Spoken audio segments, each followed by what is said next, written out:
Hello, brothers, sisters, and friends, and welcome to the Fight Like Hell podcast. This is the official podcast of the National Association of Letter Carriers, the union that represents over 290,000 active and retired letter carriers employed by the United States Postal Service. I'm your host, Ed Morgan, and with me, as always, is our national president, Brian Renfro. Hey, Brian, how are you today? Hey, Eddie. Doing great. So we have a really good topic today. I think that a lot of people are going to enjoy. You're going to have Dan Toth, our director of retirees, and he's going to talk about the basics of retirement. I think it's going to be a really good episode.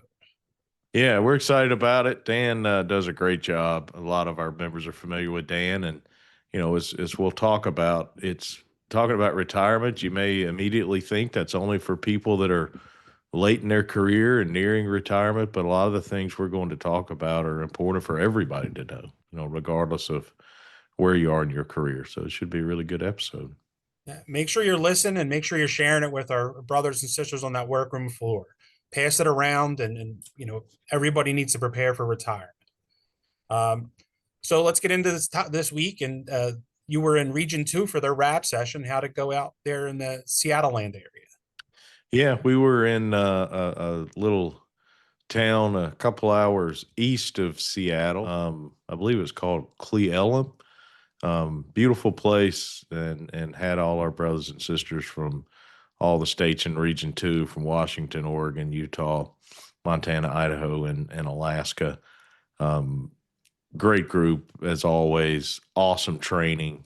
They start their training. They all got there on Sunday, and they do 3.5 days of training. And I was there for Monday morning and spent several hours with them that morning, just talking about all the things that are priorities for our union. And, our training around the country is really good now in every single region.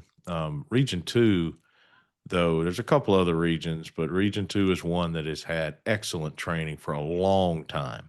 And that's continued. Nick Vafiatis, the NBA there, and the staff in the office do a great job. And it was, great to be with them and see what they had planned. And my understanding is that the training throughout the rest of the week went great. So really appreciate all the leadership from Region 2 that was in attendance, and they were really dedicated and there to learn and get better at representing letter carriers. So it was really good.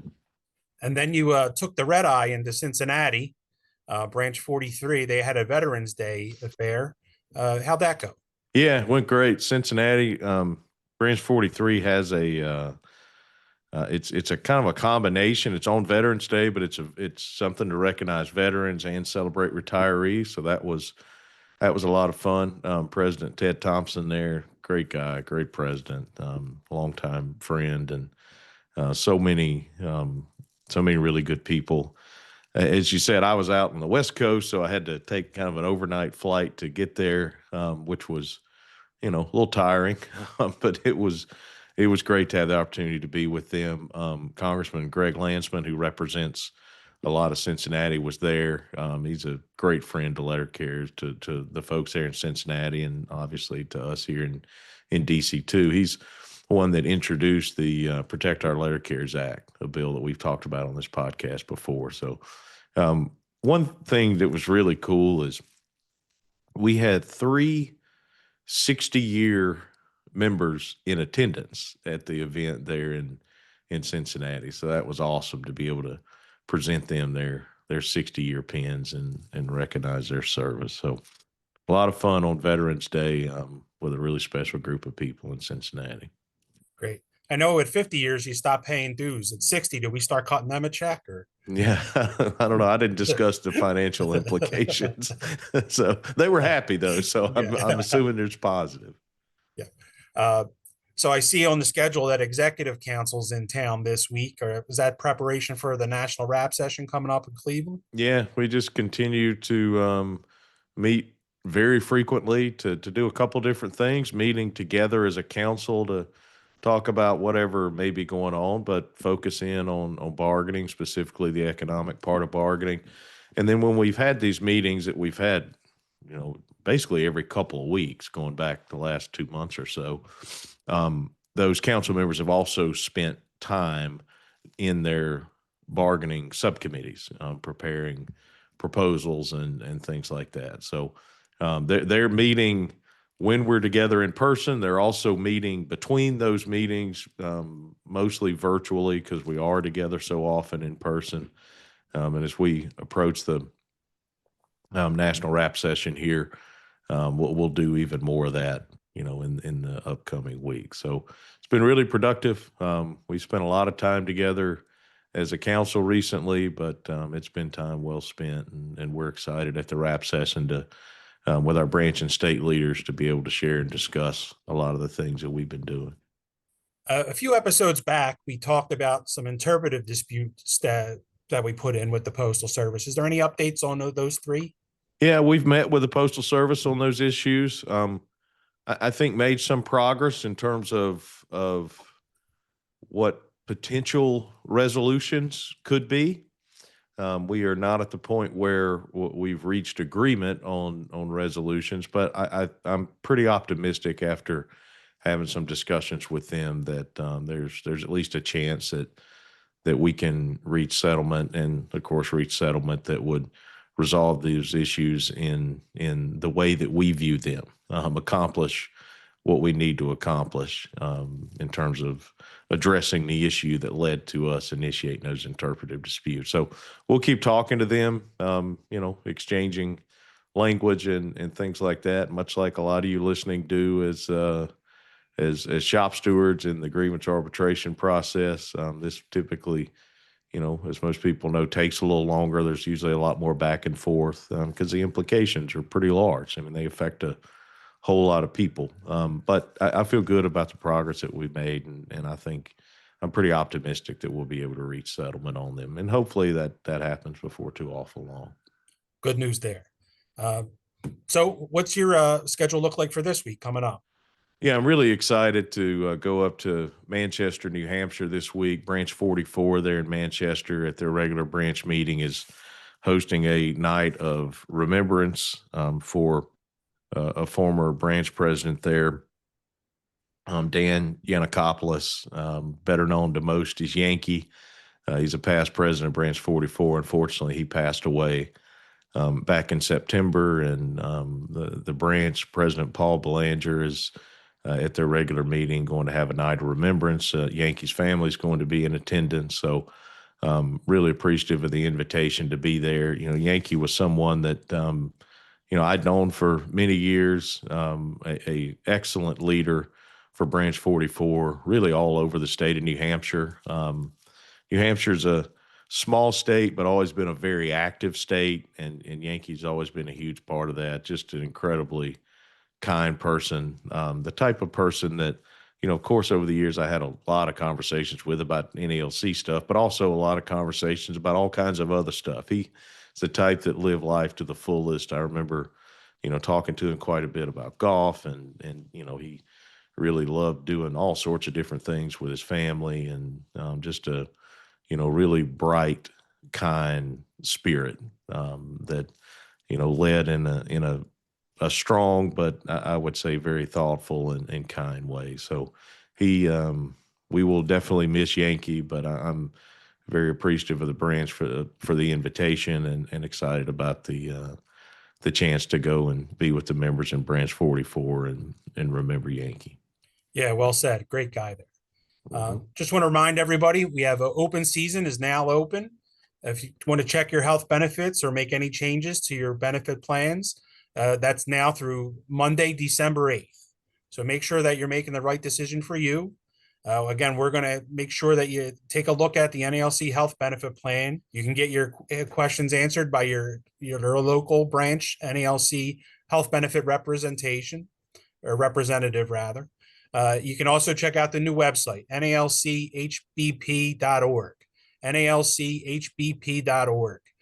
You can check your mail. You've gotten a bunch of things from the NALC health benefit plan in the mail. I know I've gotten 2 pieces of mail from them. You also have the post office benefits paper package that you can look through.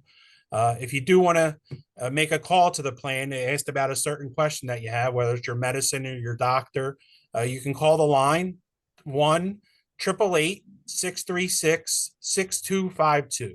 1-888-636-6252 or NALC. And again, we've extended those hours permanently of operation for you can get a call in. So it's from 8 a.m. to 6 p.m. Eastern time. Make sure you get those calls. Again, don't procrastinate. You've heard me say that for the last 3 weeks. Make sure that you make the right decision for yourself, but you get it done before December 8th. Don't wait till the 8th to make that decision.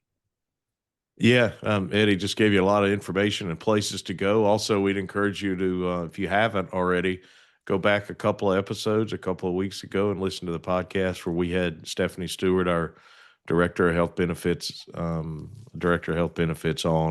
As Eddie said, this runs through early December. And regardless of what decision anyone makes, we really encourage you to look into the options that are out there. Now, we're confident if you do that, you're going to find that the NALC health benefit plan is the best plan that's out there. But, be sure you do your homework. If you don't want to do anything else, you can, as Eddie said, pick up the phone and call the plan, and they can help you out with anything that you need. And we'll continue to remind you until open season is over. So I went through the mailbag this week and we had a few questions about the penalty overtime exclusion period. And that period runs from November 29th through December 26th this year. So November 29th through December 26th. Our first question comes from Phil DiGiulio from my branch, 157, Philadelphia, Pennsylvania. Hey, Phil, how are you? Does the 1260 rule that he can go home still apply during December? Phil, good question. So the answer is it depends.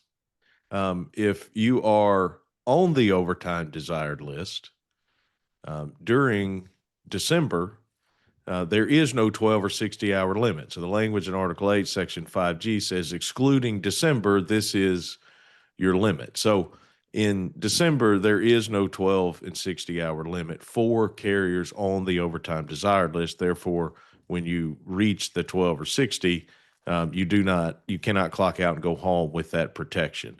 No different than the maximum work hour limits that have always been in place.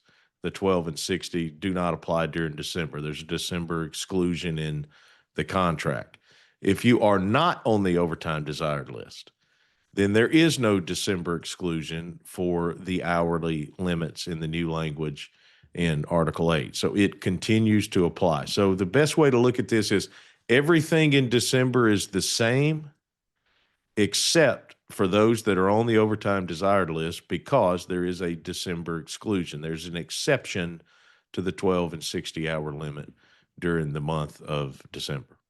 Our next question is from Marcy Miller from branch 5996 in Colorado. Does the 2.5 time pay rates rule still apply during the penalty overtime exclusionary period? Good question, Marcy. And the answer is yes, it does still apply. So there is a December exclusionary period that applies to penalty overtime. There is no exclusionary period for the new pay rate of 2.5 times pay that someone is paid after working 12 hours in a day or 60 hours in a week. So there is no exclusion for it. It is applicable 12 months a year, 365 days a year. Unlike the penalty exclusion, it is still applicable. So let's just, for the sake of example, to illustrate this, say someone in December works 13 hours. They are going to be paid 8 straight time hours. Then they go into overtime. They'd be paid overtime until the point where they reach 12 hours, and then they would go into the 2.5 times pay. Okay. If you have a question for this mailbag, you can reach out and email us at social@nalc.org. social@nalc.org. Again, we have Dan Toth coming up. He's going to answer a lot of your retirement questions. If you have a retirement question that he didn't answer, I haven't told him this yet, but we're going to expect him to come on maybe every couple months and just do another section of retirement, because there's so much out there, and he'll surely enjoy coming on the podcast, even if we have to force him. So if you have a question about retirement that's not answered in the interview with Dan, social@nalc.org, and we'll see if we can get it answered for you in the next couple episodes. So with that, let's talk to Dan Toth and Brian and talk about the basics of retirement. Dan Toth, welcome to the Fight Like Hell podcast. Thank you, Brian. Looking forward to it. Actually got my Yeah. shirt on, my Fight Like Hell shirt. Awesome. So we're going to talk about retirement today, and you are the director of retired members. You've been around for a while, so a lot of our members are very familiar with you, particularly our retirees. But for maybe some that may not be, why don't you start with just telling us a little bit about yourself and your career leading up to what you do today? Okay. I am a second generation letter carrier. My father insisted that I take the civil service test way back when. I was attending the Ohio State University, and I came home one night late, took the test the next morning, and I got the call. And coming from a union household, I have been basically always involved in a union one way or another. So initially when I started, I signed up to be a trustee, and just like most people, over time, I basically did all of the positions within the branch. And that branch is branch 583, Lorain, Ohio. Then I became the RAA for Region 11, which is all of Ohio and upstate New York. That happened on May 23rd of 2005. And then subsequently, I was appointed to the business agent position, the NBA, in 2009. And from there, I remained a business agent through 2018. At that time, then I ran for the director of retired members, and then have been in that position now for the last 7 years. That's pretty much it in a nutshell there, Brian. Yeah, and let's just get this out of the way now. You mentioned you attended the Ohio State University. So Dan is a Buckeye, and there's a pretty good chance that may come up in conversation. Well, there is no doubt, because whenever I go anywhere, I say OH. Usually it's followed by the IO. And for the detractors, they say, why does it take two people to spell Ohio? But it is our way of communicating with all Buckeye Nation. And let me just point this out. We are the reigning national champions, and we are loaded again going into this year's playoffs. So fingers crossed. Yeah, well, I'd say it's a little more fingers crossed for you. I've never known you to lack confidence. So, no, not when it comes to the Buckeyes. So you are the director of retirees, and as you said, you've been in that position for a number of years now, and we're going to talk about retirement today. So why don't you just talk a little bit about what you do as a director of retired members, what your duties entail, particularly as it relates to today's topic, retirement. Okay. In the retirement department, I've been blessed with many, many people that have assisted me. The current secretary is Tracy O'Brien. She's been here for a short period of time, but prior to Tracy was Cheryl Pugh. And then the assistant to the president is Nina Kunkel. And Nina does an outstanding job with all of the nuts and the bolts of the retirement department. What we do mainly in the retirement department is to make sure that we update all of our publications to make sure that they are all current. You will find on our website the PowerPoint presentation, and that is updated every year when we get all of the new numbers. At the very least, if you don't do any of the things that really should do, which would be attending your counseling session, or attending retirement trainings, or listening to videos that are provided by the Postal Service, you should go to the website, to the retirement department, and look at the PowerPoint presentation. It can give you some real insight to what you're looking at. As far as helping our members, we receive probably the most calls out of any of the departments at headquarters. There's always issues that are facing letter carriers. And the main calls usually come from delays in the processing of retirement applications. So we assist our members in all facets of their retirement application. We also help with the death notices. When one of our members or one of our spouses of the members pass away, we will then electronically file a death notice to the Office of Personnel Management, which then gets the process started. We assist with legislative affairs, anything and all that is related to retirees, and specifically what just happened this year when it was passed on December 20th. Actually, it was December 21st, very early in the morning, which was H.R. 82, the Social Security Fairness Act. As you well know, Brian, you were instrumental in that, as well as all of our legislative department. It took us 42 years, but that is our greatest example of what our legislative department, along with the retirement department, working together to get the message out and get the necessary votes to finally get that passed. So thank you, Brian, for everything that you did in regards to helping all the civil service retirees that were affected by the Social Security Fairness Act. I see them on a daily basis. They are always so happy about the fact that they're finally getting their full Social Security benefit. Yeah, it was a huge victory for us. And my dad was a civil service retiree, and as I halfway, sort of half-heartedly joke with people that, this is a bill that we had been trying to pass literally since I was a little kid. So it was definitely a great accomplishment for us to bring some fairness to a whole lot of retirees out there. And as you said, they are extremely grateful. So our topic today is retirement. Most of what we are going to talk about are things that people, that active letter carriers need to know about retirement. Certainly, if you are someone that's that's retirement eligible, or you're nearing retirement eligibility, these things are going to be in your maybe more immediate future than some of our other active carriers.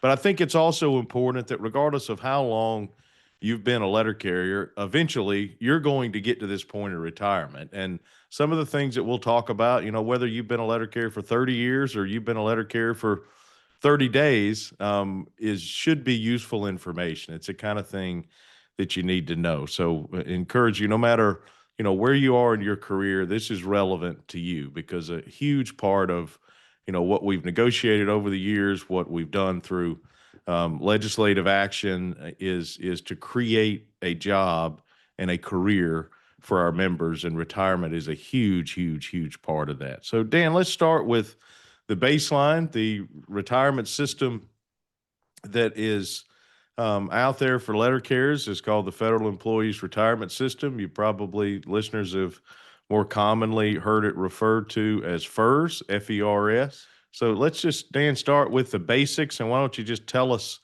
about FERS and what the different components are, and just on a sort of very basic level, how it works.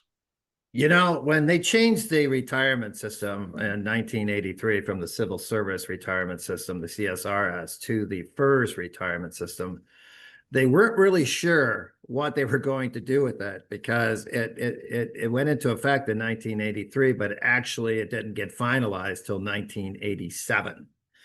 What you had with the CSRS was a defined benefit package where you had a pension that was based on your age and based on your years of service, but it was not reliant upon the stock market. Whatever the benefit was at the time of your retirement, that's what your benefit was for the rest of your life.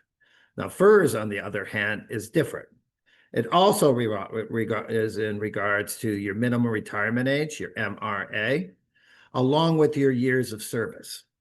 You receive 1% for every year that you work for the United States Postal Service, or federal agency for that matter, until you reach the age of 62. And then that factor changes from 1% to 1.1%, the additional 10%. So you have that, which is the Postal Service's portion, which is your amount of years, getting 1% or 1.1% for the years. Number two, what you have is your thrift savings plan. Your thrift savings plan, everyone that is currently hired now, they are put in for a 5% contribution to their thrift savings plan. It changes over the past years, but it's up to 5% now. Someone who are hired, they were only at 1%, and then they got to 3%, but now they're at 5%, which is a good thing, because that at least gets everyone into the thrift savings plan. There are options on how you want to invest into your thrift savings plan based on your risk factor. There are very many ways of doing it. You can go all the way from the least risk, which is the G fund, which then you can say to everyone that you went throughout your career without losing any money. But in actuality, if you are in the G fund, your growth in your thrift savings plan is very, very limited. So you do leave a lot of money on the table if you go with the G plan. But again, that is a personal decision. You can also get more aggressive, like into the common stocks and international stocks. And the good part about TSP is they provide you with yearly data to show what the funds did the past 12 months and what they have done the past 5 years. And I think it even goes as high as 10 years. So you can see what these are actually doing. But there is another investment option. It's called the life cycle fund. And if you just don't want to mess with it, you go by how many years that you're going to work. So if you were to hire in 2025, a 30-year career would be 2055. If you need to go a little bit longer, you can invest in what they call the life cycle. And then it has the year behind it, 2055, 2060. And what that does is they then make the investments for you. When you're earlier in your career, they make more aggressive investments. And as you get closer and closer and closer to retirement, that's when you can see that they will start tapering off the aggressiveness and start going towards more conservative style of investments. And the third and final part to the FERS is Social Security. Now, Social Security, as you know, you cannot start drawing Social Security till age 62. So they have a bridge, and that bridge is called the Special Annuity Supplement. And we're going to maybe talk about that a little bit later. But that Special Annuity Supplement is what gets you to age 62. And then those are the three components that comprises of your retirement benefit. With good investment strategies, it could be a very, very healthy retirement.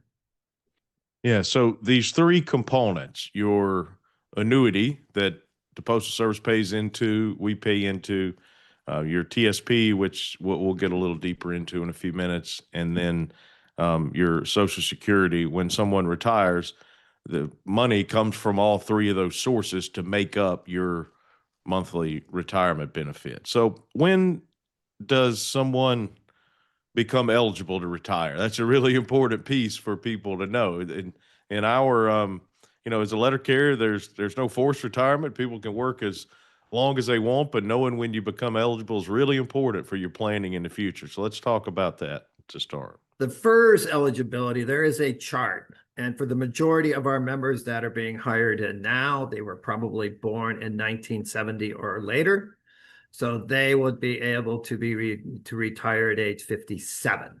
But you need your minimum retirement age and the amount of years that you have. So for the MRA, which is probably going to be 57 for most, you'll need 30 years in order to retire at age 57. So you'd have to hire in at age 27 or younger, and then you would be eligible to retire at age 57 and 30 years.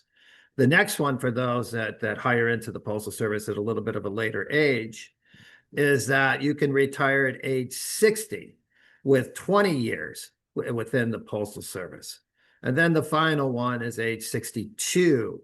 If you retire at age 62, you would only need 5 years of credible service with the Postal Service, or for that matter, any federal agency.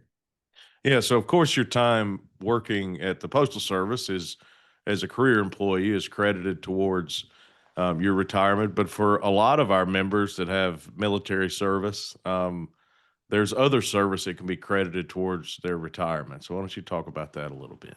Yes, if there is military time, you have to make deposits in order to get credit for your military time. Now, when you're out on military leave and you're getting the 15 days per calendar year, that time you don't have to worry about because you are getting paid, you're paying into Social Security, and your matching contributions are being taken out. So that's just like you're being paid on leave, like an annual leave, sick leave type situation.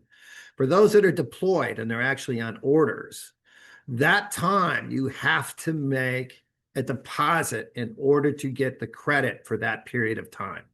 And you make that deposit by contacting HR Shared Services, and you ask for the form to make a deposit, and they will send that form. They'll send that form out to you to get that military deposit. It is the same thing, although today we don't have as many. For those that have non-career time, you can also make a deposit for those that make non-career time. That would be anyone who is a CSRS employee that had non-career time prior to 1982, and anyone that is a FERS employee that had non-career time that predated 1989. We do have a bill that's out there that is going to allow us to make time on this, to make deposits for that non-career time. That would be HR 1522, which currently has about 115 co-sponsors. If I was an active person right now and I have non-career time, which the majority of our letter carriers have is non-career time, I would be contacting their congressman about getting them on board as a co-sponsor for HR 1522. Yeah, absolutely. And that bill, the Federal Retirement Fairness Act, is right at the top of our list of legislative priorities. It would, the way the bill is written, it would apply to any non-career time someone worked after December 31st, 1988. So in our craft, that could be time as a casual, that could be time as a transitional employee, and of course, time as a CCA. So much like the Social Security Fairness Act that we talked about that we got passed last year, this is something that would really benefit our letter carriers, and we're working really hard to continue to build that bipartisan support and get that bill passed. Speaking of legislation, several years ago, we also achieved a legislative victory that improved retirement credit under the FERS system for letter carriers, and that was about how your sick leave balance when you retired can add to your credible service. So why don't you tell us about that? It's one of those issues that does get a little muddied. People need to understand that sick leave, their balance does not go towards their eligibility requirement. They have to meet their own eligibility requirement, again, by having their MRA and the years of service. And that does not include your sick leave balances. Where your sick leave balance comes into play is that for every 174 hours that you have banked, you will get credit for one additional month of an annuity. So you just need to do the math and figure out, how many months you need to have coming based on the 174. But I tell you, the Office of Personnel Management, they only compute years and months. If there are individual days that are left over, they will drop off. So anything less than 30 days will drop off. And those days count like when you get hired in the middle of the month, that would be your start date. So you'd have X amount of days that month. Then you would add to that the sick leave balances, the 174 plus whatever it is to fill in that gap for to make a full month. And that's all time. So that would be when you hired in towards your sick leave. But now, to that change in legislation, where we didn't have it for FERS, will now give credit towards their retirement annuity. Yeah. So for the listeners, just to be clear, whatever sick leave balance you have when you retire, and for most letter carriers after, a long career, they usually have a significant sick leave balance if they've not had some serious illness or injury that's caused them to miss a lot of time. It does not allow you to retire early. However, it does add to your amount of credible service, which results in more money that you get in retirement forever. So let's talk about that piece, Dan. How, we've got the minimum retirement age. Once you reach that, you're eligible to retire. How is the determination made of how much money you get when you retire? And let's start with the first of those three components, your annuity. All right. So what you look at in the first of the components is the annuity from the Postal Service. We do provide in the postal record a projection of what their high three is, because that's the number that they use. Your highest 3 consecutive years, which normally are the end of your career. There's no overtime. There's none of that. There's a lot of people that say they start working a lot of overtime in their last 3 years, thinking that's going to help them with their high three. It doesn't. It is their base salary, whatever their base salary is. And the majority, if not all, are at the top pay. So they're at the top pay and they get the high three. The current estimate is slightly over 77,000. But let me make this absolutely clear. There's only one government agency that has the ability to compute the amount of your annuity, and that is the Office of Personnel Management. The Postal Service provides them with information, and that information then is used to calculate your annuity. So it's the amount of years, like I said, the factor, it's 1% for every year under the age of 62. Then at age 62, that 1% changes to 1.1. Let me just talk real briefly about that. Those are all personal decisions when it's time to retire. I think it's always best to have a plan for your retirement.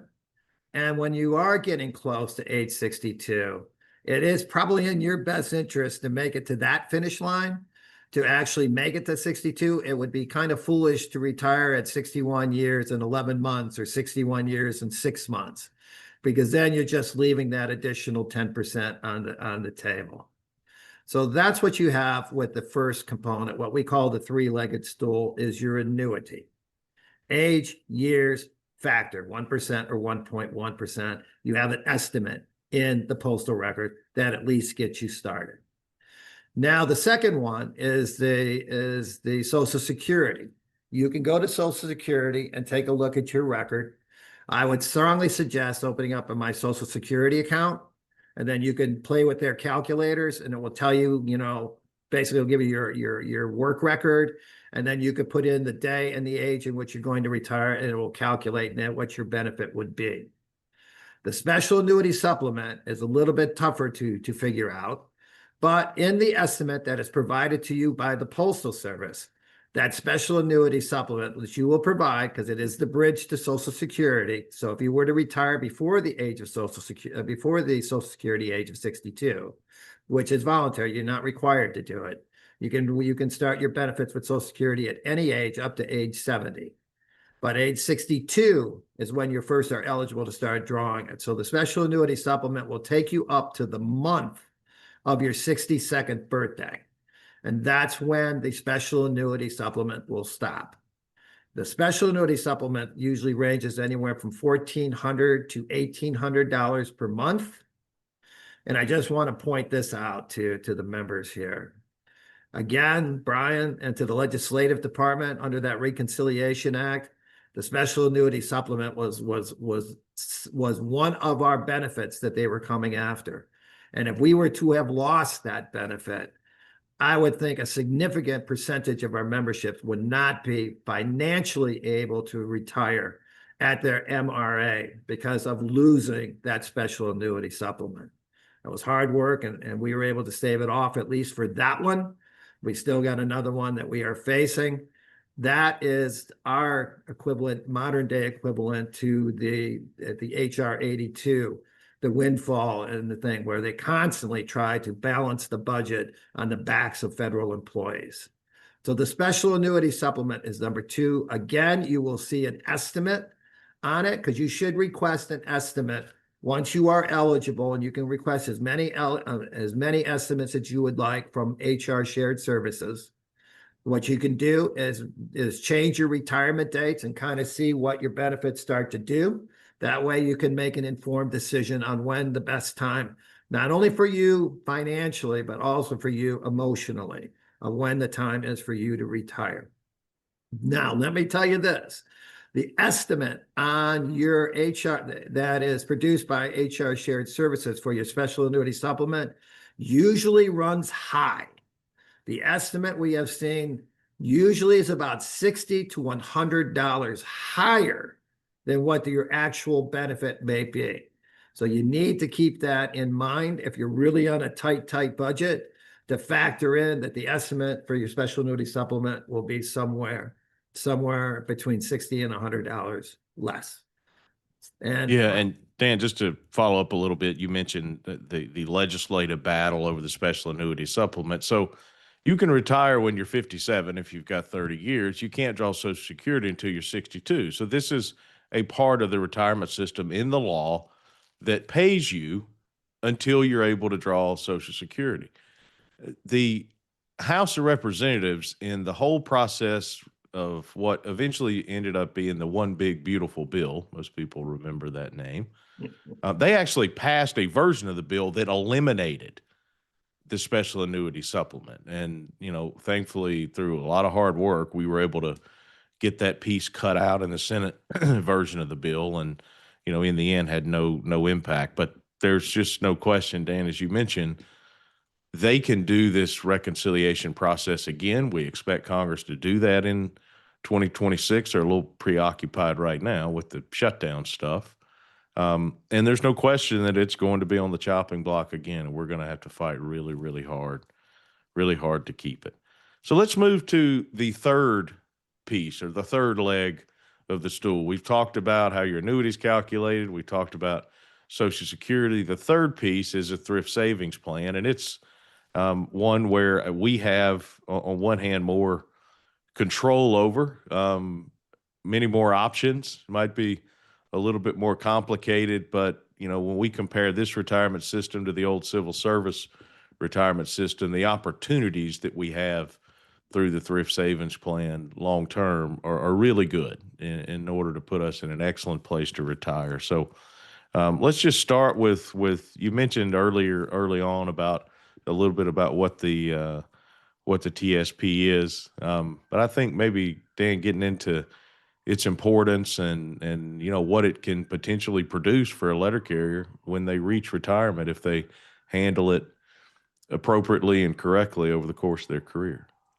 I tell you what I do, Brian, is I've got some data for all of the branches in all of the states that tells me how many of their members do not participate in the thrift savings plan. I was at a couple of state conventions here lately, and in those states, there were very high percentages. One was that 17% of their members do not participate in the thrift savings plan.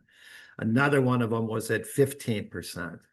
I'm going to a branch meeting tonight, and that branch meeting, it's like 2.4% of their members.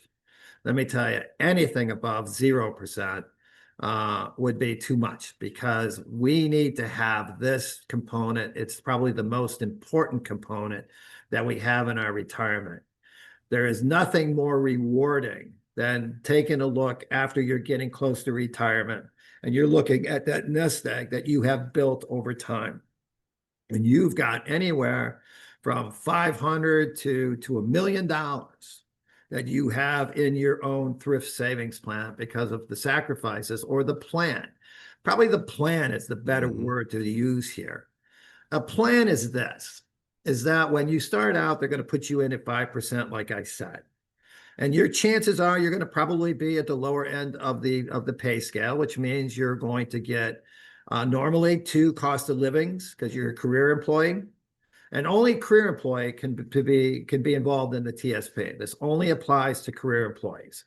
Once you make careers, when the 5% changes. When you are a non-career, you do not have access to the TSP. So when you are this career employee, you get started off and you're at the lower end of the pay scale, you're going to get 2 cost of livings normally, 1 general increase normally, and a step increase every 46 weeks. So 4 times in a calendar year, your pay is going to change. So when you have a plan that maybe every 3rd, 4th, 5th, 6th, whatever it is, change in your pay, that would be a good time to up it up to the percentage in which you are comfortable with. 5% is the bare minimum. That's the floor. The ceiling needs to be greater than that. You receive matching contributions for your 5%.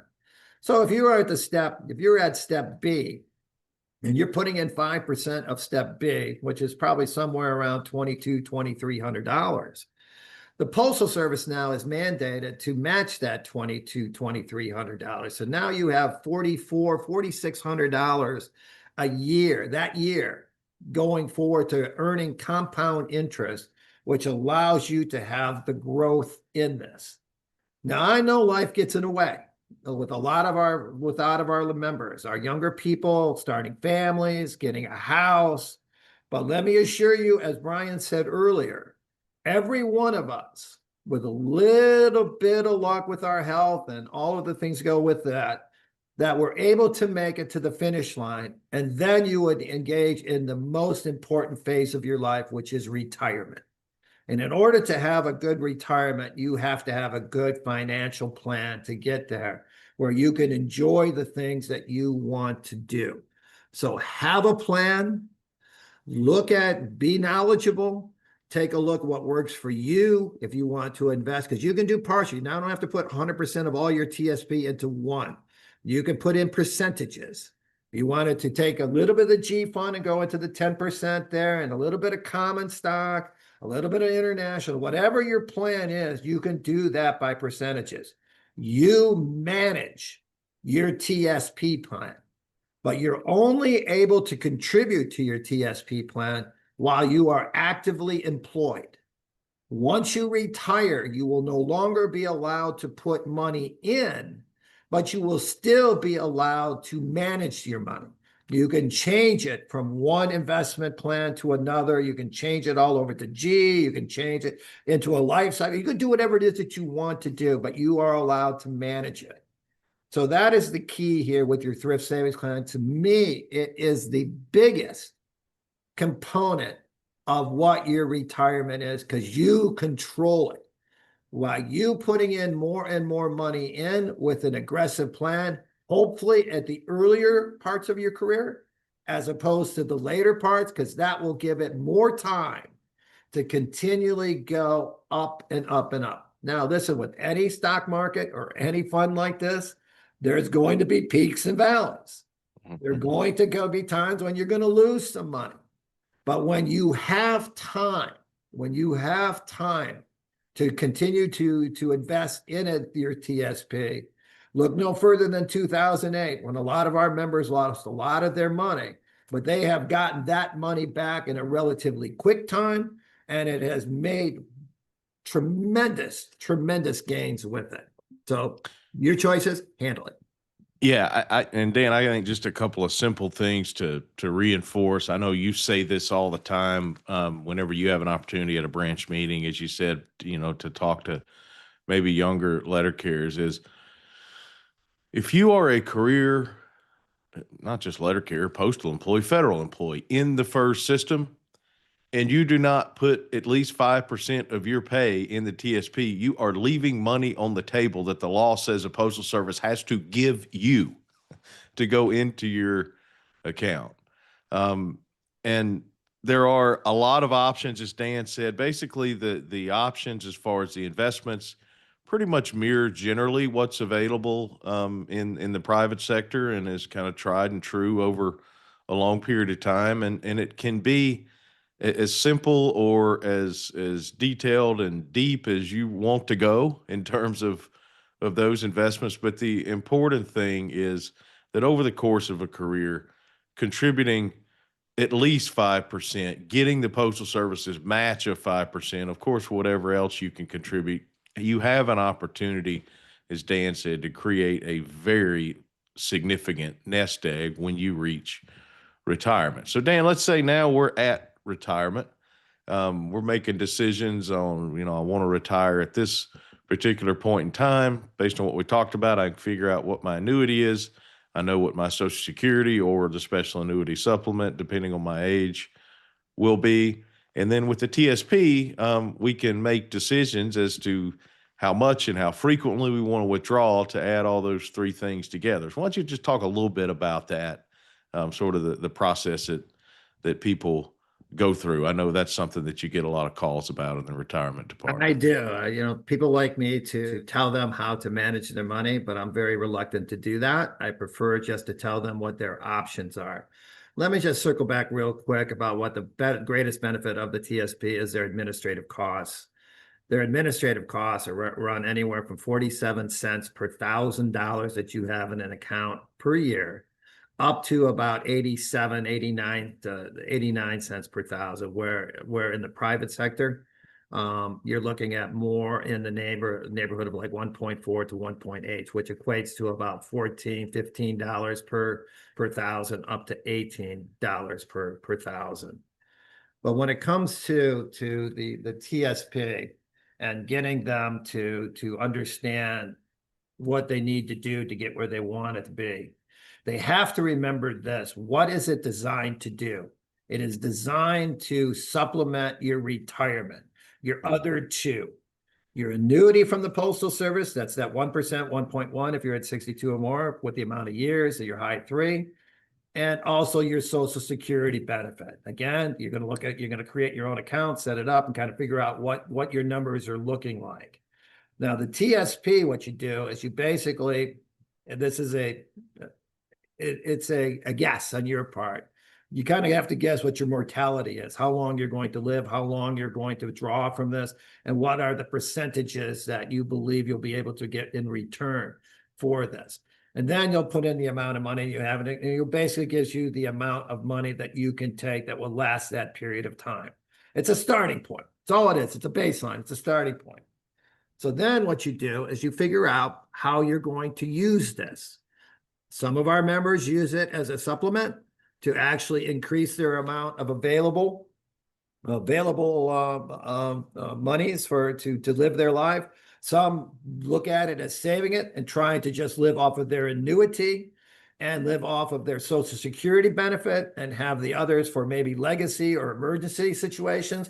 Those are all personal decisions on how you want to do it. But what you need to consider is how I'm going to use it. I always use this as an example because I remember when I was very young, and if I got my hands on a little bit of money, then I started making impulsive decisions on how I wanted to use that money.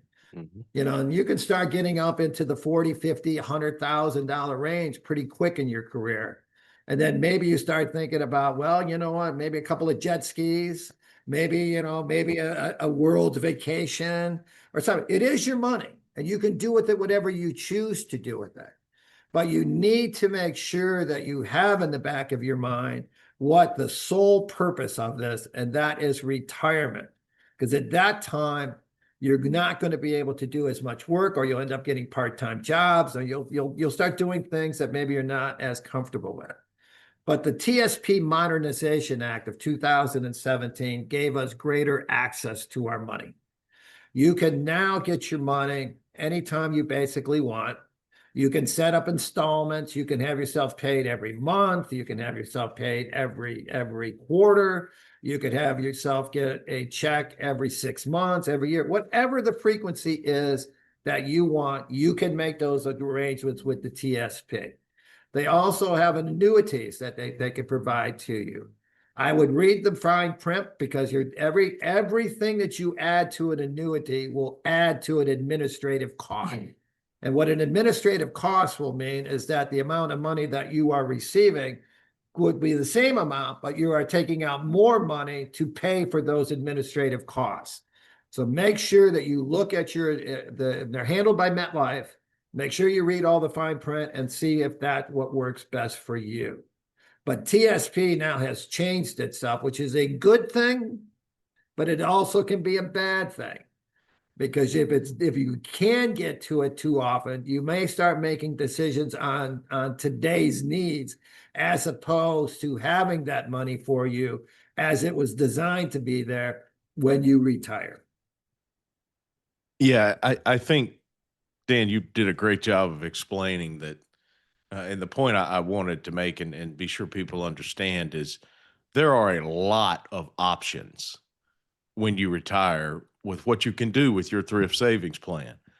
The more money you have, the more options you have, and therefore the more security you have. One thing just to let the listeners know, some of our members may know this, some may not.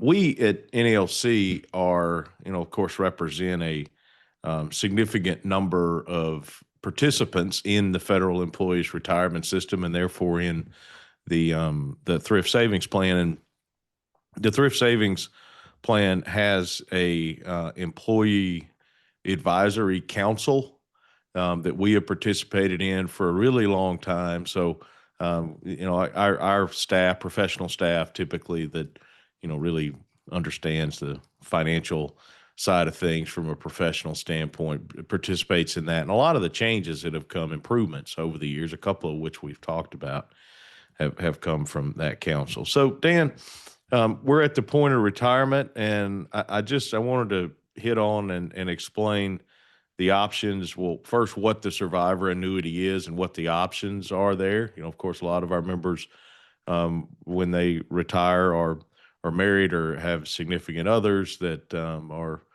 potential beneficiaries should they pass away. So why don't you just tell us what the survivor annuity is, what the options are, the decisions that have to be made when you retire?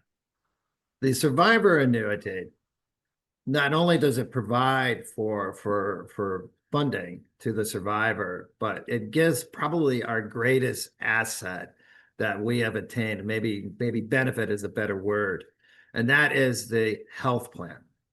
And in order for our survivor, our non-federal employee survivor, that person, if receiving a survivor benefit, will be entitled to carry over the health insurance that they currently enjoy. You have to be a survivor benefit recipient in order to maintain your health benefits. What does it cost? In order to provide 25% of your benefit to your survivor, you will have a 5% reduction. They call it a reduction instead of a cost. They just call it your annuity will be reduced by 5%, and with that reduction will give your surviving spouse a 25% survivor benefit. For a 10% reduction, that will equal a 50% benefit for your survivor. And your survivor, this is a big thing. That day is going to come where all of us are going to pass. And if the federal employee were the one to pass, then what happens is it's probably one of the weakest problems with OPM. It is taking 4 months for the survivor benefit to receive a nickel of their survivor benefit. So they need to be prepared. Now, a lot of our members have the Federal Employees Group Life Insurance, FEGLI. That gets to your spouse much quicker, probably somewhere in the neighborhood of about 6 weeks. They will receive whatever life insurance you have. But if you don't have any FEGLI life insurance, or you have it significantly reduced, they need to be prepared to go 4 months without any income coming in. So that's probably the biggest point to be made out of this, is to be financially prepared for your spouse, that they have at least 4 months of funds at all times. That way they can weather that period of time that it takes for you to get it. But those are the two things: 5% reduction for 25% survivor benefit, 10% reduction for a 50% survivor benefit. And as a reminder, the only way that your spouse can keep their health insurance, they have to be receiving a survivor benefit, eligible when you signed up for it, that there is a survivor benefit on the application. Yeah, no, those are really good points. I can speak to personal experience with that. Having my father passed away last year, and he was a retiree. Thankfully, he had elected the survivor annuity, so my mother now receives that. And frankly, more importantly, at this point, I think, than the survivor annuity she gets is the fact that she still has, access to the health plan, the NLC health benefit plan. So, all right. So we've talked about a lot of stuff here. Retirement is fairly complicated. And over the years, our union, through our retirement department, has tried to help members in every way we can. Dan, you talked earlier about the phone calls that we get and the awesome people that we have that answer a lot of those questions, including you, of course. But we've also, over the years, developed things online, you mentioned, but a formal kind of structured training system, I guess you could say, where all around the country we have people that that we have put together, recruited, trained, that teach this stuff, and we have all over the country trainings that happen on retirement where people can come and learn and get questions answered. So why don't you tell us some about that and how we've been doing it for a few years now, and it's actually we've probably been doing it close to 10 years now that I think about it. It has been. But it's something I know that people really appreciate, and it's worked really well. What I would suggest is that if you are looking for training, you should contact your national business agent's office and ask when the next scheduled training is going to be presented by the national business agent's office. We have at least two members within each region that are trained and do these retirement seminars. The best way to have it, if you are a leader of a branch, is to contact your business agent's office and request to have retirement training. The one thing that I have learned in this position is that so many of our members have no clue what their retirement benefits are. And a lot of them are learning them for the first time when they're at the doorstep of retirement, and then they're walking into a retirement training. At that time, it could be a little too late to make any of the adjustments that you need to be prepared. That could be the 5 continuous years of being enrolled in the PSHB or, previous to that, the fee plan. You have to have 5 continuous years at the time that you are retired. You have to have 5 continuous years at the time that you retire for your FEGLI, your Federal Employees Group Life Insurance. In order to take those into retirement, you have to have 5 years for both of those. Because some of our members they're on their spouse's health plan, because their spouse's health plan may be a very good plan for an active employee of the place that they work. But when it comes to legacy, when they retire, they're not as good a plan. So you need to be prepared for that. So if you're one of those, you need to find out what that plan looks like when you retire. What are my premiums going to be? Are my benefits going to remain the same? And if they're not, then they need to get into the PSHB for 5 years. Because there is a waiver option, but let me tell you, that option is rare. It's not going to get approved if you were in a lower plan in someone else's plan. That's not going to be a reason for a waiver. So you need to do the things that you need to do prior to. And the TSP, that's a big one, to have some sort of a plan and aggressiveness to get you where you need to be. Those are the 2 biggest things that I think that you need to consider when you are retiring. Yeah. So, regardless of where you are in your career, reach out to your branch, reach out to your national business agent's office. We have these all over the country. They are normally on Sundays.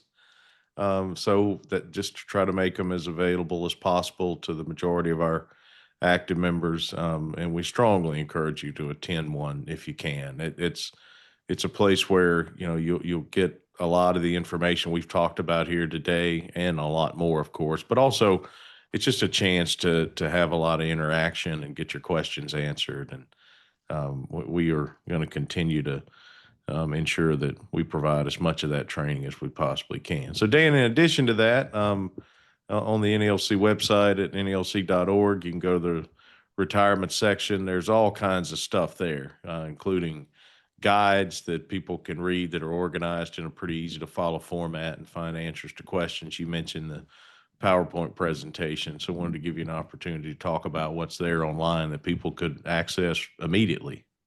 Yeah, what you're going to want to get into when you look at the retirement website is that there's just all this information, retirement articles. There's just good, solid information that you need. We update the current COLA.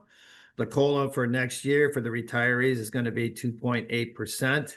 That'll be for the CSRS because of the current rules under it, under HR 491 and others. You want to change that formula from 2.8 down to 2%. As I said earlier, we have our PowerPoint presentations that are on there.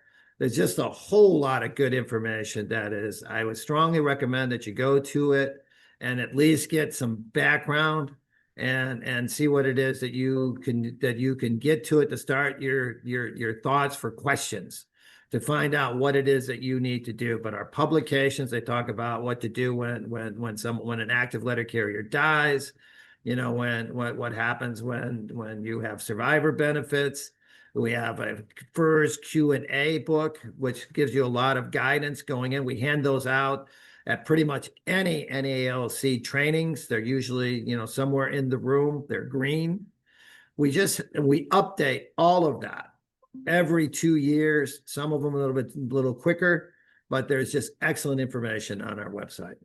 Yeah, so check that out. Dan, one last thing that's kind of a fairly recent update that I wanted to give you the opportunity to talk about. It's just the application process for retiring has been modified a little bit as far as how it's done. So manual versus, I guess we're getting into the 21st century now.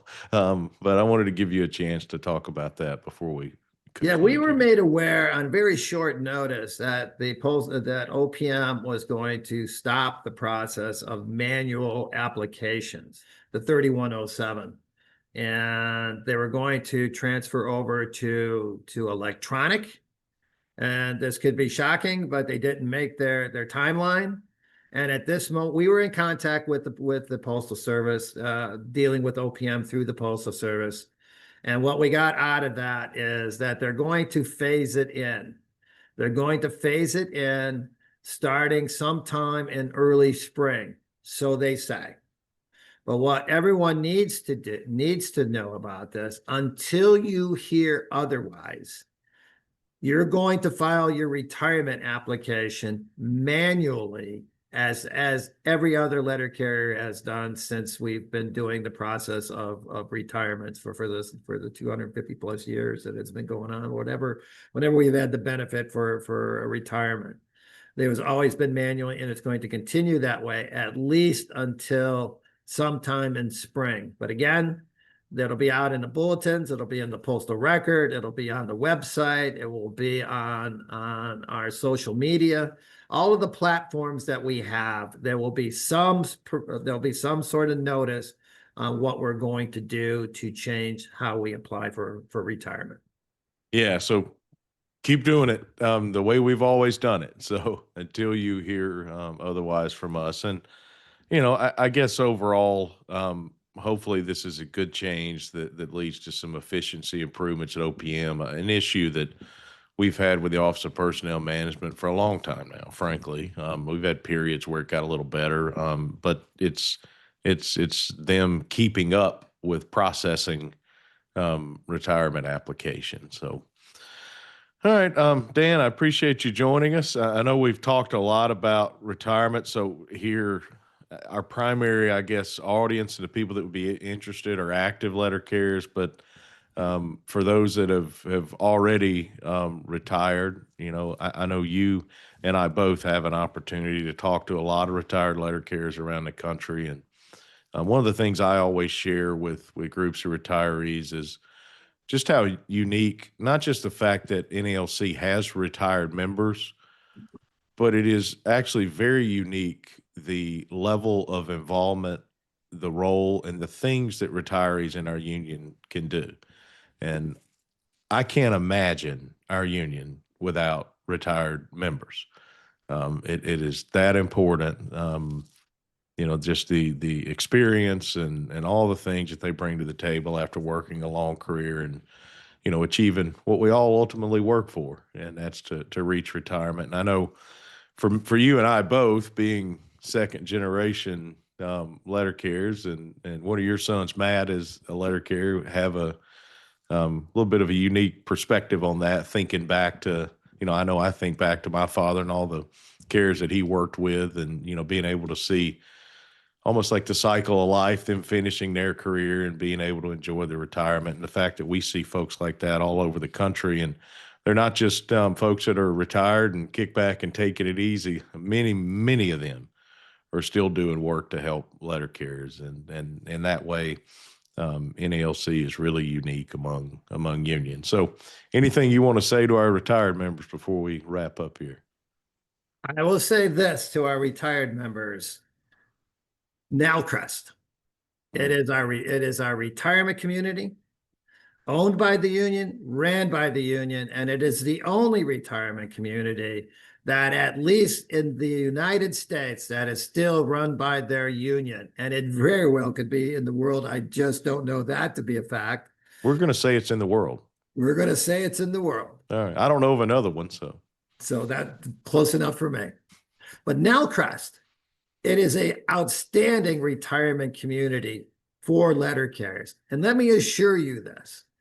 It is not a bunch of letter carriers sitting around talking about their supervisors or their mail. That Nope. is such a distant memory for these people. Yeah. They are there enjoying the community in which they live.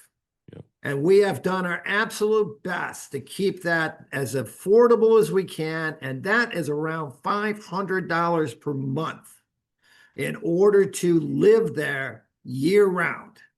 Now, it may not be for everyone, but if for those people that live in some very, very harsh winter climates, they may not want to sell their home because of staying where they live and all of that.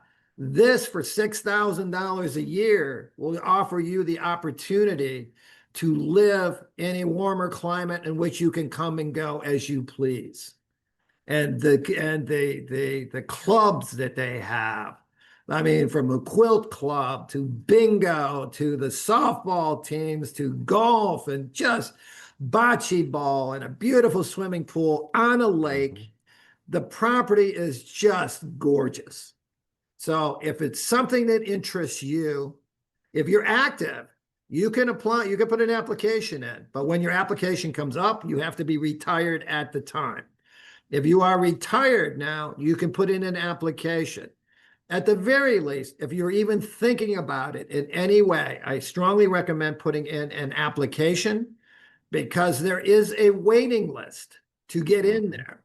And it's somewhere around 375 people, which will take about 2 to 3 years until your turn comes up. So if you have it, go on down and enjoy the only union-owned, union-operated retirement community in the world. Yeah, absolutely. We can check out Nowcrest. It's a special place. It's doing phenomenal. We have, of course, an unbelievable group of people that live down there, retired letter carriers. But it's something that we, our union, our members should be really proud of, and it's there. It's available to our retirees. Now, as Dan said, there's a huge waiting list now. It doesn't seem to get any shorter, but that's a reflection of how great a place it is. And I think in the future, we might even do a full episode of the podcast on Nowcrest. It's got a really cool history, and it's a special place for sure. Well, Dan, appreciate you taking some time to join us on the Fight Like Hell podcast. Appreciate you, Brian. Keep up the good work. Thanks, brother. Thank you for listening to this episode of the Fight Like Hell podcast. Please subscribe so that you don't miss an episode. And please share the podcast with our NALC brothers and sisters. You can follow the NALC on social media on Facebook, X, and Instagram. You can find links to our accounts in the episode description. May your steward be by your side, and may the union have your back. Thanks for listening. See you next week.